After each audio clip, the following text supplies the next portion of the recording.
Your thoughts on what you're seeing so far? Cheryl, thanks for having me today. Good to be with you. Look, I think it's a critical summit where the president is going to NATO, he's going to Turkey, and they're going to have some pretty hard discussions. I think the NATO alliance, the members have really stepped up. They're going to increase their defense spending to 5%, which is enormous. And I think that's a real compliment to the president pushing that issue.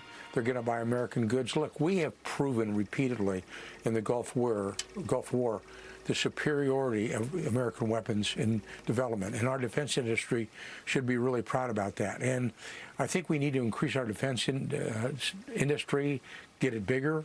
And I think the Europeans now are looking to spend more money, not in the U.S., but only on their own stuff as well. And I think it's going to go well. And I think this is going to be a good summit for the president. You know, the allies, they have increased defense spending. At the same time, you have these new threats and this talk about Russia. In particular, Russia launching a wave of deadly strikes across Ukraine just yesterday. That killed reportedly about 22 people. And defense forces in Ukraine say that Moscow targets specifically Kyiv with 300 drones, missiles. They're going after, you know, the soft targets, as you would say in the military in this theater of war. They're going after civilians. And it's retaliation because Ukraine has had several successful strikes against Russia's largest oil refinery. That's 1,500 miles away from Ukraine's border. So you have to say that Zelensky, who we should reiterate here is going to be talking with President Trump at this summit, has had some success against Russia, Lieutenant. Yeah, it's war. This is going to happen. I think the Ukrainians are doing very well against the Russians right now. Putin's the guy who's got the problem. He was supposed to end this war within 3 days. We're now in our 5th year. The Ukrainians have finally gone on the offense again. Since 2023, they're actually taking land back. The Russians respond by pounding civilian centers, and the Ukrainians respond by attacking their industrial centers, and they're attacking deep as well. So the guy who's got the problem right now is Putin. He realizes that Ukraine is not going to give up, and they're not. And the offensive strikes that Ukraine is conducting on its industrial base is pretty significant, especially the energy base. So when you look at the full situation out there, I think time is on Ukrainian side. And I think, you know, the more we need to look at how we deal with Ukraine, they're really going to be a strategic asset for the future. And it depends who they're going to go to. They're going to go to the Chinese who are trying to corner them. They come to us. They're going to have the most battle-hardened army in Europe, 800,000. Their industrial base is really advanced. They're fighting the new wave of future warfare, especially with drone technology. We're trying to capture that drone technology right now and what it means to us into the future. So they've changed how wars are being fought. We need to capitalize on that. We need to get on the back of the Ukrainians, realize they are a strategic asset. The arc of defense has really moved more to the east, away from Great Britain and France and Germany, and it's more moving towards Romania, the Ukraine, the Scandinavian countries. And I think we're going to realize that. And so I think a new defense arrangement is going to eventually be taken care of, and they're going to have to come up with one. The NATO we knew of years ago is a different NATO. It's a changed NATO. We no longer face the Soviet Union. Russia is a weak power. They're the junior partner in a partnership with China. We are pivoting to China right now, which we should do, as our largest adversary. And when we say adversary, it doesn't mean enemy. It just means opponent. And I think we're going that way right now.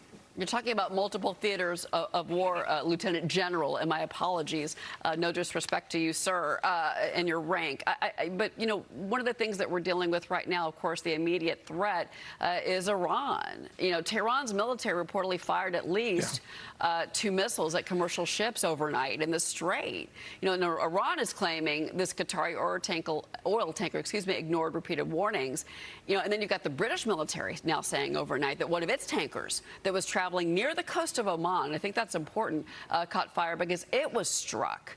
And both vessels were damaged. And so in the middle of all of this, as we look at these live pictures from Turkey, you know, you have to look at the map here, that Turkey borders Syria and Iraq and Iran, and that this partnership with Turkey And it's understandable why the president is making these comments about calling Erdogan a friend, because that is a strategic area. You've also got Israel. And, General Jack Keane told me on Sunday he believes that we're going to build a base in southern Israel, maybe pull back some of our facilities in Bahrain. Your thoughts?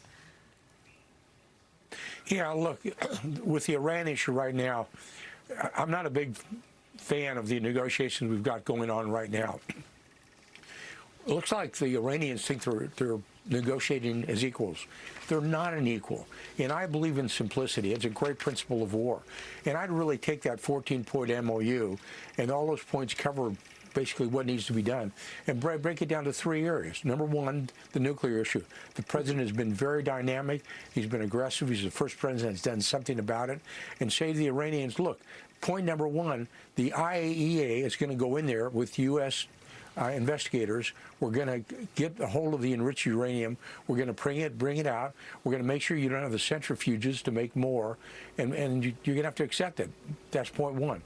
Point two, we need to look at the Strait of Hormuz. It's going to be open. We're going to open that if we have to, physically by military force, and we're just going to tell the Iranians we're going to open it.